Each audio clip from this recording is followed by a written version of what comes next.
bonne année Benjamin Descoster. Bonne année. Voilà, alors désolé ce matin, c'est moi qui suis là et pas celui qu'apparemment toute la Suisse romande préférait avoir sur la RTS. Qui donc? Gérard Depardieu. Et ouais, pas Nathanaël Rocha.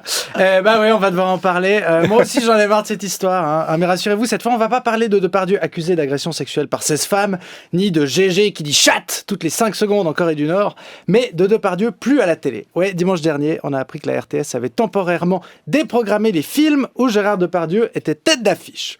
Mais le scandale, aïe, des choses pareilles.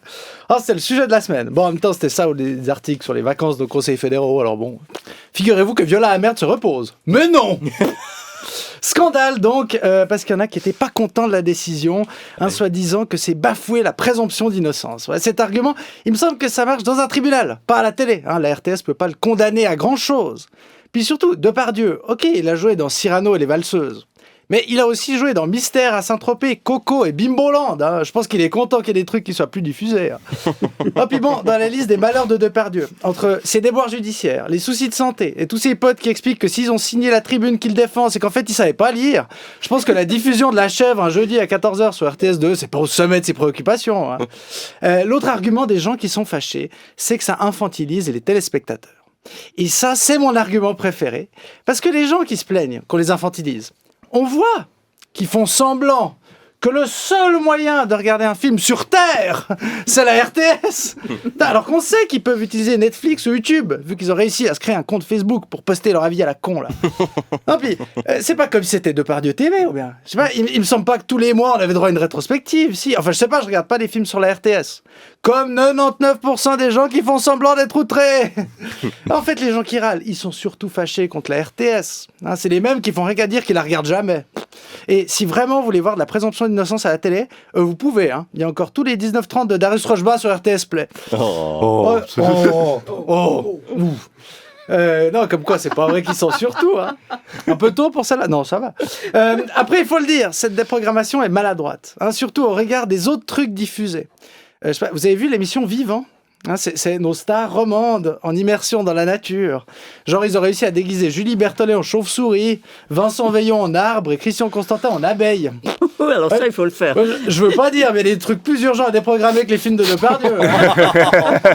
Il y a rien qui va dans la communication de la RTS. L'article qui nous a appris cette histoire... Gros succès public vivant. L'article qui nous a appris cette histoire, il est sorti le 31 décembre. Mais depuis quand, dans cette boîte, il y a des gens dispo pour répondre aux interviews de Noël et Nouvel An? Généralement, il faut 3 semaines pour organiser une séance qui aurait pu être un post-it. Mais là, dès qu'il y a une connerie à dire, il y a du monde. Pire moment pour une interview, les fêtes. T'as aucune idée de quel jour on est. T'es en pyjama et en pleine digestion. Tu sais pas si t'es encore bourré de la veille ou déjà du lendemain. Pendant une semaine, t'as le mode de vie de Gérard Depardieu. Faut pas essayer de bosser.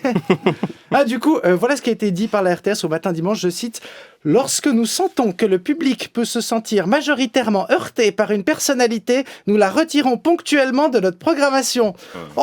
Ça va vous arriver, vous. Mais la citation de Fayot.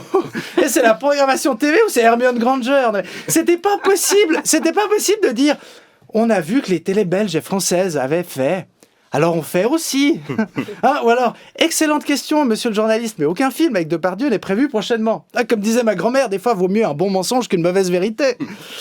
Ou encore, ils auraient pu dire, comme on l'a fait avec Pierre Palmade, on préfère attendre que ça se tasse, c'est du bon sens. Mais non. Fallait dire, nous sentons majoritairement le public. Moi, ce que je sens, c'est que la redevance va se prendre une branlée dans les urnes avec des arguments pareils. Non, puis en plus, 3 jours après, t'as la direction de la SSR qui se distancie en disant que c'est l'unité de programmation qui gère. Yes, quoi. À la RTS, tout le monde est chef ou responsable d'un truc, sauf des problèmes. Mais c'est compliqué, cette histoire, quand même, parce que ça repose la question de savoir si on peut séparer l'œuvre de l'artiste. Enfin, si ça continue, on va pas avoir le choix, de toute façon. En Suisse, avec Stéphane Eicher et Jean-Luc Bidot, on est à 2 mains au cul de perdre 50% du patrimoine culturel. Après, moi, je trouve que c'est tout à fait possible de faire la différence entre l'œuvre et l'artiste. Alors, pas tout le temps. Il y a des degrés différents, bien sûr. Et puis, c'est personnel. Jonas, par exemple, vous préférez quoi? Les aquarelles ou les bouquins d'Adolf Hitler? Ok, on n'aura pas cette réponse ce matin. On va quand même rappeler que, vu les chiffres, c'est pas que Gérard Depardieu le problème. En Suisse, 22% des femmes de plus de 16 ans ont déjà subi des actes sexuels non consentis. Alors après, c'est pas étonnant qu'on se focalise sur le programme TV, parce que c'est plus facile de s'engueuler là-dessus que de réfléchir à nos comportements. Merci Benjamin.